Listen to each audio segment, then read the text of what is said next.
Alhamdulillah baik ya. Siapa ketua kelas? Hai Bu. Ya. Ibu lihat di sini ada bangku yang kosong. Ada yang tidak hadir? Ada Ibu. Iya, siapa saja? Asep dan Yasni Ibu. Alasannya? Kalau Asep Ibu izin ada kegiatan lain Ibu. Iya. Kalau Yasni sakit. Untuk Yasni, kalian sudah menjenguk Yasni? Belum Ibu. Ya, sebaiknya setelah pembelajaran pada hari ini kalian menjenguk teman kalian yang sedang sakit. Baik Ibu. Kelas silakan memimpin doa. Baik, terima kasih Ibu. Sebelum memulai pelajaran pada pagi hari ini, alangkah baiknya kita berdoa dimulai.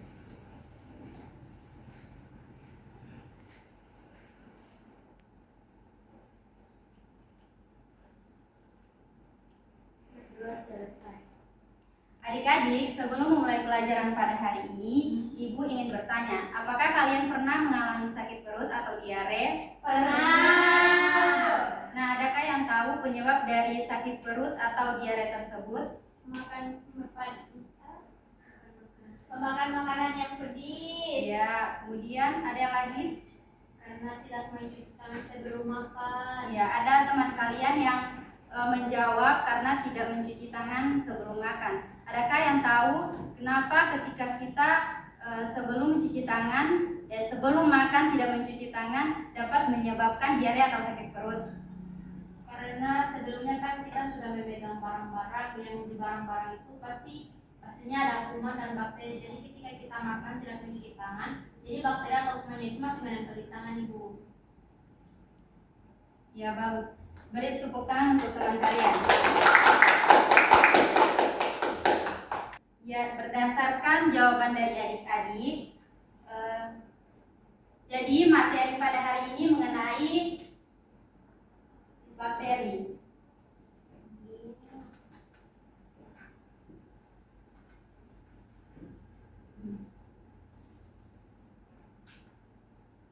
Nah, perlu adik-adik ketahui bahwa di materi bakteri ini terdapat 4 tujuan. Yang pertama, peserta didik itu diharapkan mengidentifikasi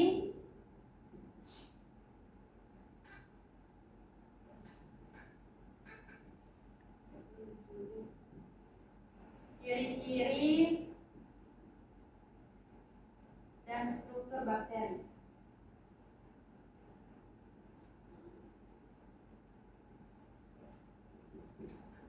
Kemudian yang kedua, memahami klasifikasi bakteri.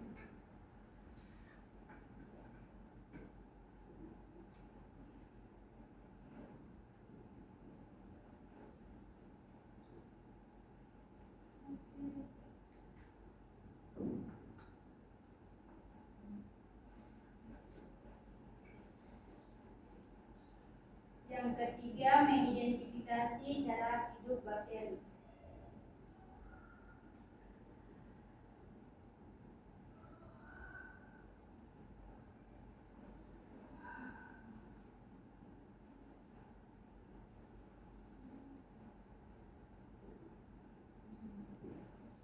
Dan yang terakhir itu menjelaskan cara reproduksi bakteri.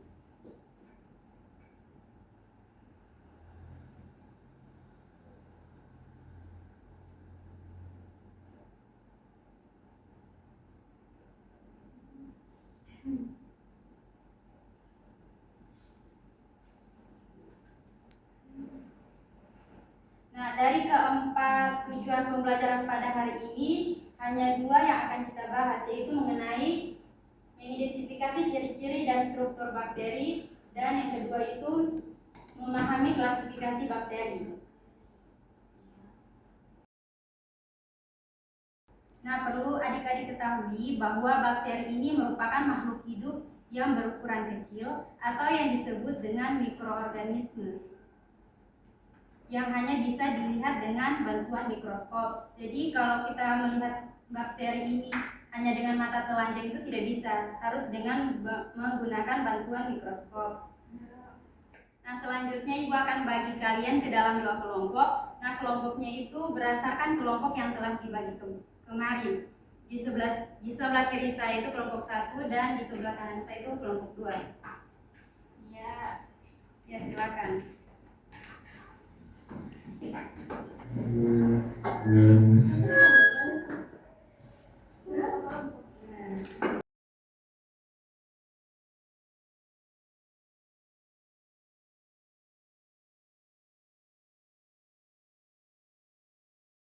Nah, ini adalah LKPD yang akan kalian kerjakan. Ini untuk kelompok 1 dan ini untuk kelompok 2.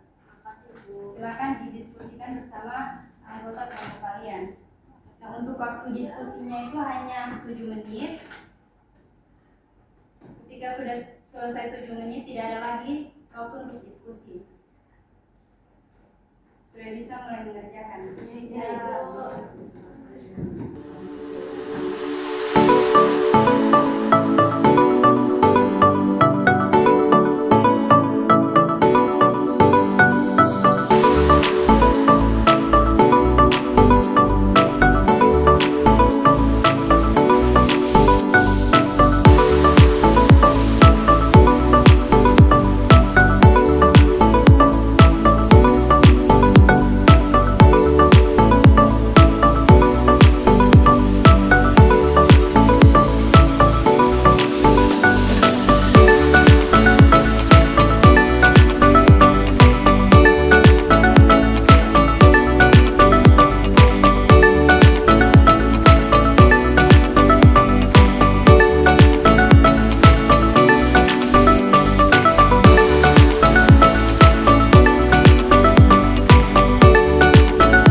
masing-masing kelompok untuk mempresentasikan hasil diskusinya. Dimulai dari kelompok 1. Ya, silakan Marsyanda. Ya, baik, terima kasih Ibu. Di sini kami mendapatkan soal untuk menggambarkan struktur bakteri dan melengkapi dengan bagian-bagian yang disebut dengan arah panah. Nah, Ibu izin Ibu, Ya, silakan. Nah, jadi di sini saya akan menjelaskan bagian-bagian dari struktur dari bakteri tersebut. Yang pertama di sini ada kapsul. Nah, letak kapsul ini di paling luar bisa kita lihat. Kemudian strukturnya tersusun dari polisakarida, gula atau protein.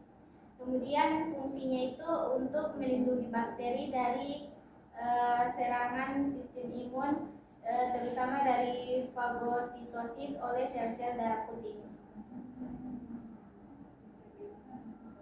Kemudian dinding sel. Dinding sel ini fungsinya untuk memberikan bentuk dan kekuatan struktur pada sel bakteri. Selanjutnya ada membran plasma. Di sini fungsinya mengatur lalu lintas zat ke dalam dan keluar sel. Selanjutnya yaitu sitoplasma. Nah, sitoplasma ini fungsinya sebagai tempat berlangsungnya reaksi ribosom. Selanjutnya yaitu nukleot. Selanjutnya fungsinya itu mengandung informasi genetik utama yang mengatur seluruh aktivitas sel. Selanjutnya plasmid. Fungsinya yaitu mengandung gen tambahan yang bisa memberikan keuntungan seperti resistensi antibiotik.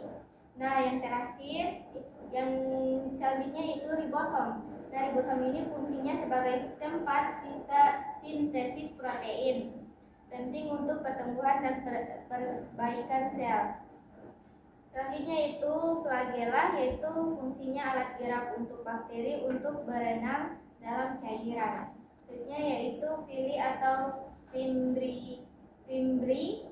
Fungsinya yaitu membantu bakteri menempel pada permukaan atau sel inang. Nah, yang terakhir yaitu granula atau inklusi. Fungsinya itu menyimpan cadangan energi atau nutrisi seperti glikogen, belerang atau polifosfat. Sekian dari kami. Terima kasih. Ya, berikan tepuk tangan untuk Marsyanda Pakaya. Selanjutnya untuk kelompok 2, silakan presentasikan hasil diskusi. Ya, Tantri sudah tidak ada lagi.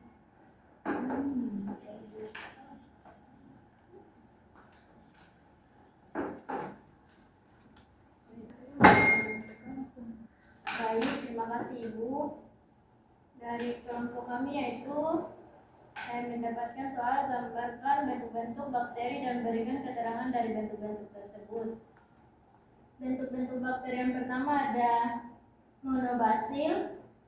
Monobasil itu gambarnya seperti gambar yang pertama yaitu ada monobasil.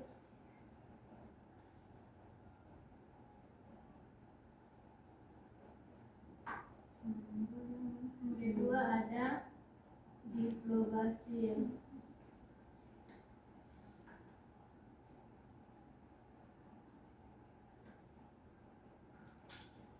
Ketiga ada streptobasil.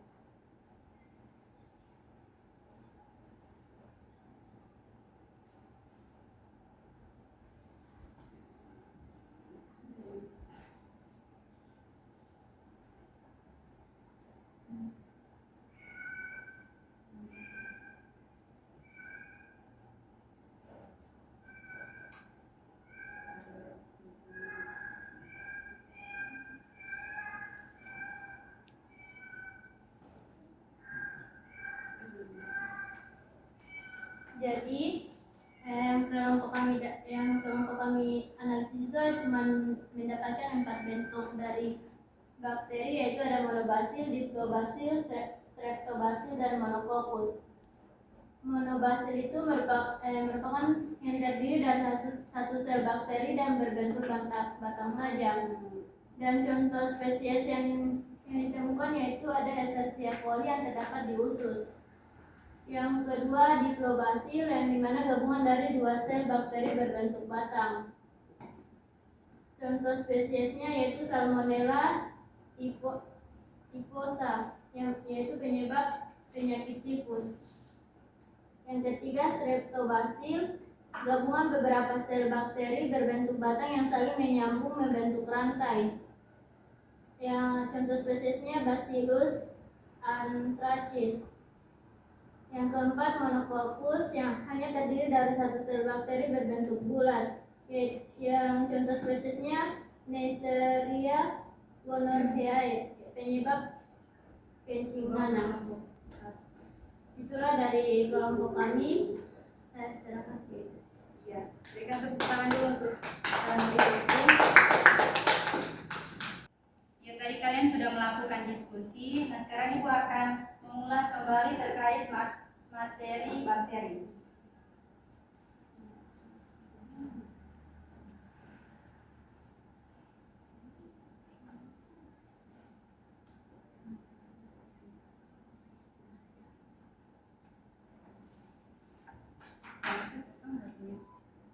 Ya adik-adik, jadi perlu kalian ketahui bahwa bakteri ini dia merupakan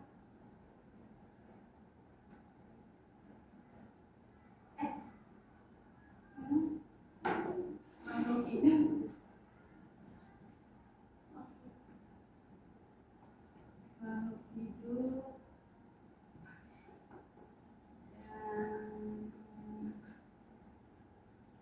yang sangat kecil.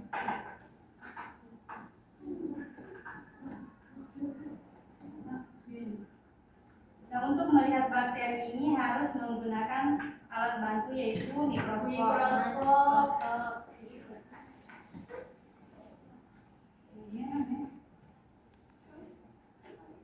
Adik-adik perlu kalian ketahui bahwa bakteri ini merupakan makhluk hidup yang sangat kecil atau yang kita sebut dengan mikroskopik. Nah, untuk melihat bakteri ini harus menggunakan alat bantu yaitu mikroskop. Ya. Nah, ciri-ciri dari bakteri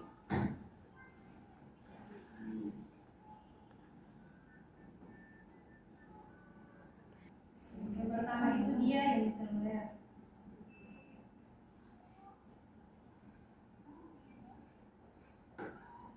Kemudian dia memiliki dinding sel yang tersusun.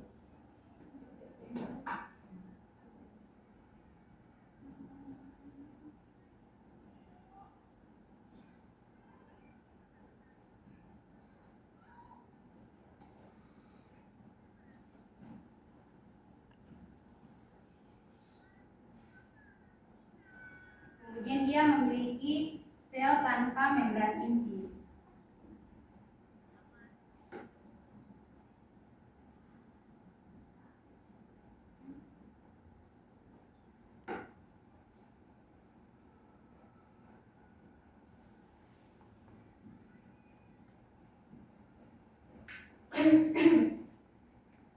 Dia umumnya berkembang biak secara vegetatif.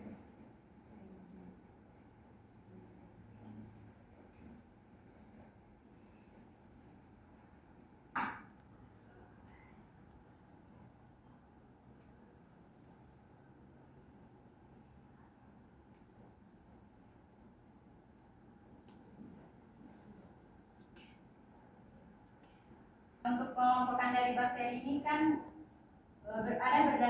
ada tidaknya flagela dan berdasarkan bentuk. Nah, untuk berdasarkan bentuk tadi sudah dijelaskan oleh Tantri Ruku. Selanjutnya saya akan melengkapi yang berdasarkan ada atau tidaknya flagela. Untuk yang tidak memiliki flagela itu namanya atrik. Kemudian yang memiliki satu flagela monotrik.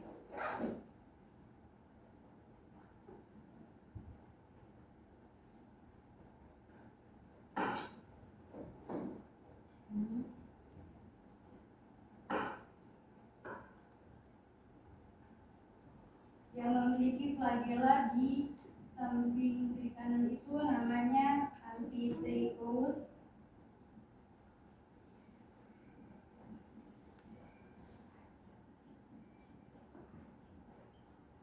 Nah, itulah penjelasan mengenai materi bakteri yang terdiri dari pengertian bakteri, kemudian ciri-ciri dari bakteri, kemudian pengelompokan bakteri itu atas dua, yang pertama berdasarkan bentuk, dan yang kedua itu berdasarkan ada tidaknya flagela.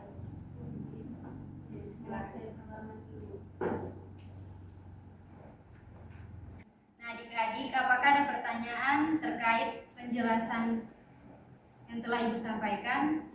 Belum Belum.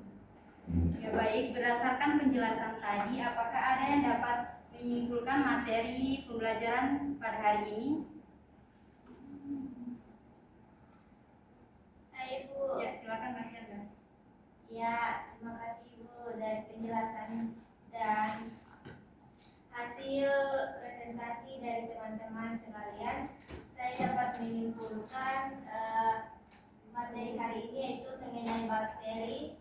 Nah, dari pengertiannya yaitu mengetahui bakteri sendiri merupakan makhluk hidup yang sangat kecil yang hanya bisa dilihat dengan alat bantu yaitu mikroskop. Nah, ciri-ciri bakteri ini yang pertama yaitu uniseluler, kemudian memiliki dinding sel yang tersusun, kemudian memiliki sel tanpa membran inti, dan berkembang biak secara vegetatif. Hanya itu yang bisa saya simpulkan, Ibu. Ya, tepuk tangan dulu untuk Mas Chandra. Nah, adakah yang bisa merefleksi pembelajaran pada hari ini? Ya, silakan Artika. Saya akan merefleksi untuk diri saya sendiri, di mana selama pembelajaran saya merasa mengantuk dan juga saya lapar, sehingga mengganggu konsentrasi saya. Saya akan kedepannya akan lebih baik lagi. Ya baik, terima kasih Artika telah berani untuk merefleksi dirinya sendiri. Ya baik, tepuk tangan dulu untuk Artika.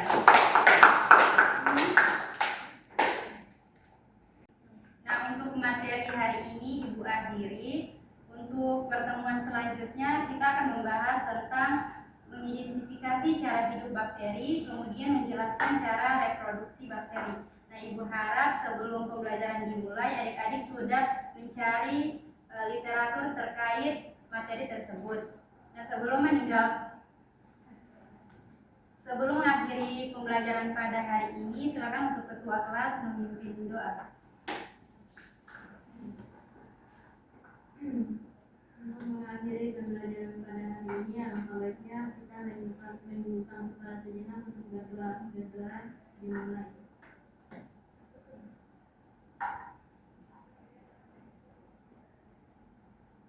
Berdoa selesai.